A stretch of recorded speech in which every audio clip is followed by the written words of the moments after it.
Hello everybody, welcome back to another video. I'm hoping you guys are all having a fantastic day. So today's upload, as you can tell by the title of this video, we'll be talking about a upcoming pattern change that could be very significant, and it could be leading to many different aspects. So I made a video today about storm systems and what the precipitation looks. Now I kind of want to focus on the temperatures and look at the kind of like the climatology of this whole event, and definitely it's looking very interesting to say the least.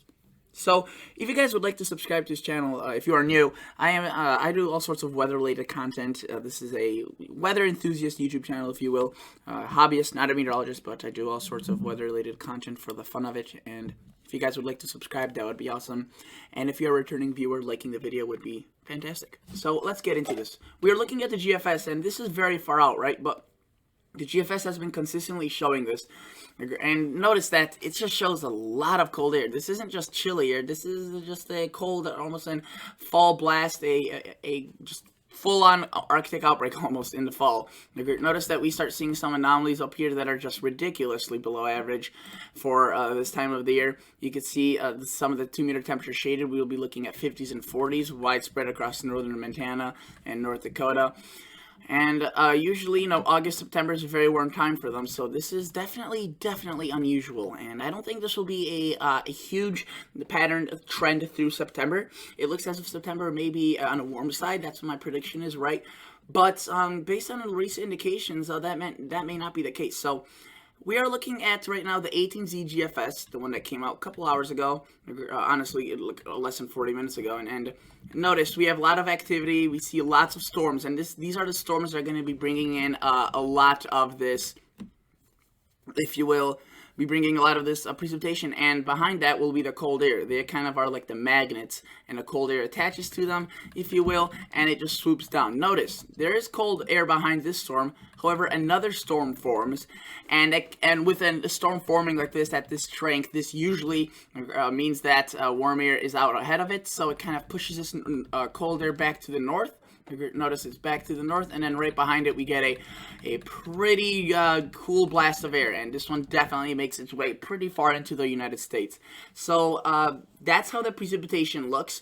Let's take a look at the 2-meter temperature anomalies, and I want to take this off one by one. Notice, towards the end of the forecasting period, things get very exciting. We are looking at a cooler air mass across the southeastern United States and just really the eastern United States right now. That's going to dwindle. We are going to get that replaced by the heat. And let me tell you, some of this heat is going to be pretty incredible for this time of the year. Here in Chicago, we're looking at straight 90s through much of the upcoming week. Notice there's a bit of cool air to the north across the northeast and southeastern Canada, so Quebec, Ontario. Those provinces will definitely be on the chilly side, below average for this time of the year. So if your average right now is, say, 75, you'll probably be looking at maybe upper 60s. So definitely some pleasant weather, right? But notice the heat is really dominating. There is a few patches of cooler air, but they really don't become prominent until we push this forward into time. By the time August comes, or by the time August ends, we start seeing more indications of cooler air to the northern parts of the United States, North Dakota, Minnesota, South Dakota, Montana. And with the constant storms that are going to be coming across the northern United States, we'll be looking at this cold air kind of staying to the north. Really, you can see it doesn't really move to the south, but it's definitely there, and it starts kind of building itself up, if you will, concentrating. And once it's allowed to release itself, it does so in a very, very big way. Notice a huge area of below average temperatures just swoops into the United States, and it's definitely gonna be a dramatic change for a good population of the United States. And you can see this will be affecting the East Coast, the central United States, into the western parts of the United States, so into the southern United States if this were to go far enough south. And with the previous model run, you can see it was also indicating of this. It was a slightly different result, but it was generally showing the same thing. So the GFS has been pretty consistent with this, and you can see it's been showing lots of really just chilly air across this part of the United States. I mean, just look at it. That's just a classic fall blast, like a vortex almost. And again, some of these temperatures will be very chilly for this time of the year. Let's look at a 2-meter temperature shaded. So that's like the temperature that will be read on the thermometer. Apologies about that, I sneezed. And let's take a look at this. So this is the prior model run, the 12Z, so the one that was today at noon. And really not much change. They're basically indicating the same things. But look, upper 30s, if this were to occur, which again, the intensity of this is still definitely a bit under, you know, it's still going to be varying. And this may not even occur at all. But there are some pretty good indications that this will probably be more likely occurring than not. And notice that just 35, 30s by the northern border of into North Dakota, Minnesota. So yeah, this could be definitely record-breaking historic Arctic air mass if this were to occur. But again, it's very far out, and we can't make those assumptions yet. But look, these are the daytime highs, 50s, 40s, and just very, very, very chilly across a good portion of the United States. And just downright cold across the northern parts into western Ontario and Manitoba. So that would be interesting, right? And notice that the temperatures up until really the end of August will be very, very warm. It looks to be almost just downright hot. So if that does occur, it will be even a more drastic change, as we'll be going from very hot temperatures to possibly very cold temperatures. So that's always not pleasant, but unfortunately sometimes that's the way things go. Notice you could see late August here, 26, we just see 80s, 90s. This is some July-like heat, and usually, you know, at this time of the year we do start cooling things off pretty rapidly. And notice we are definitely going to be in the heat for a good portion of the long range, but then towards the end, again, things start looking very interesting. I apologize about the noises in the background. That was a bit of some my family talking, so I apologize about that. And notice that with this newer model run, I want to show you the 18Z model run. It's much really of the same story. We see temperatures that are even possibly colder, with, you can see widespread 30s across the northern United States. And while, yes, this is extreme, and some people may be looking at this and being like, oh, this is total BS, and I understand, because that's sometimes how the GFS works, and that's actually oftentimes how it works. But the thing is that this is not a one-time model run. This is not a two-time model run. This has already been in a long range for not just the GFS, but the European for several days. So this video is not just prompted by the recent model runs, which are showing an insanely aggressive scenario. Regardless, it looks as if a cooldown is going to be a cool start of September. It looks for sure. And again, that doesn't mean that whole September will be cool. It looks as if a good portion of September will probably be above average. Just, you know, how August was at the beginning of the year, or at the beginning of the month. It was very cool, and then transitioned into the warm August. And we may be looking at the same story. Notice lots of 20s, frosts, freezes across the mountains, and really we just see these cool temperatures spreading across into the United States. And again, this model run is also showing the big storms, which were already consistent in the prior model run. So definitely cooler temperatures are possible for sure. If you were to look at the European model goes out to only 240 hours, but it still does show these similar indications. Let's look at the 850 millibar temperature anomalies. This is higher up in the atmosphere, but it usually presents itself pretty well to what's happening on the surface.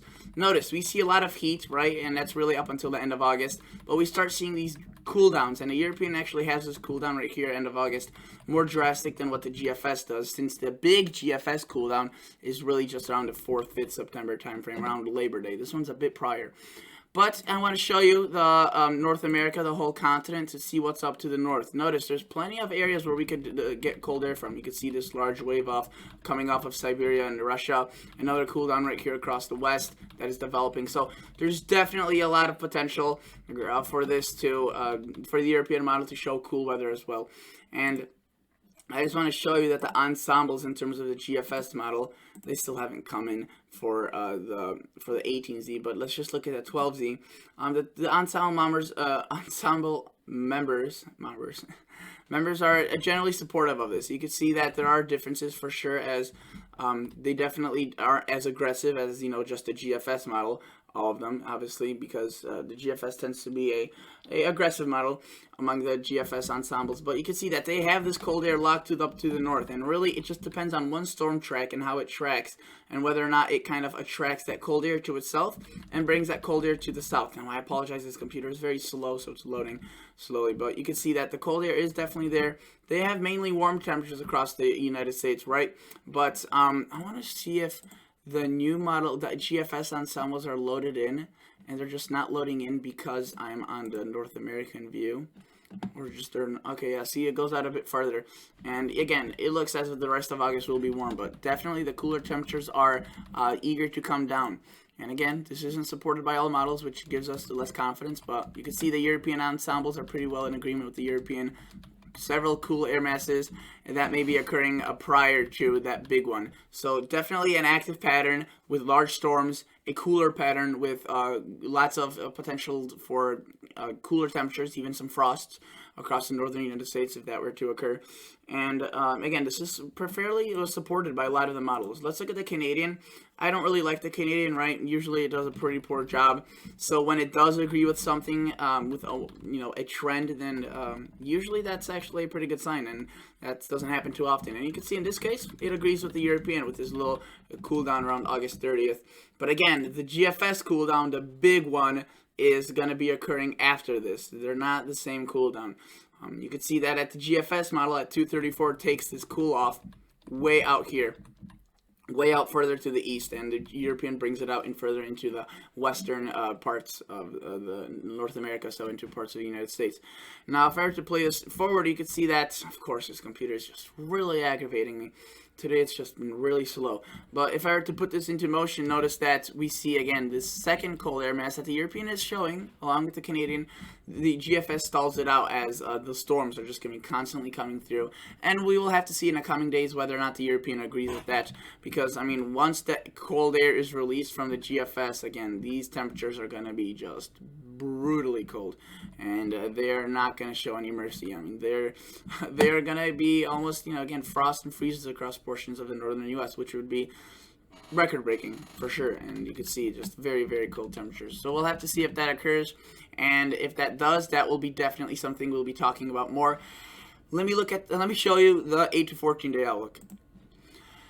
You can see that the 8 to 14 day outlook does show a pretty good mention of the below average temperatures, and this is at around a time of where things could be getting cooler. So they're definitely mentioning that, and the warmer air is suppressed to the United States, southern United States, but again, very wet, as that's going to be associated with those large storms.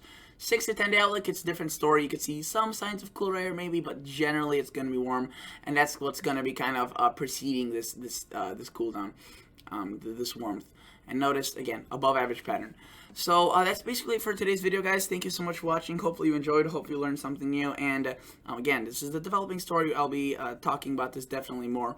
And I'll catch you all guys in the next episode. See ya. Bye.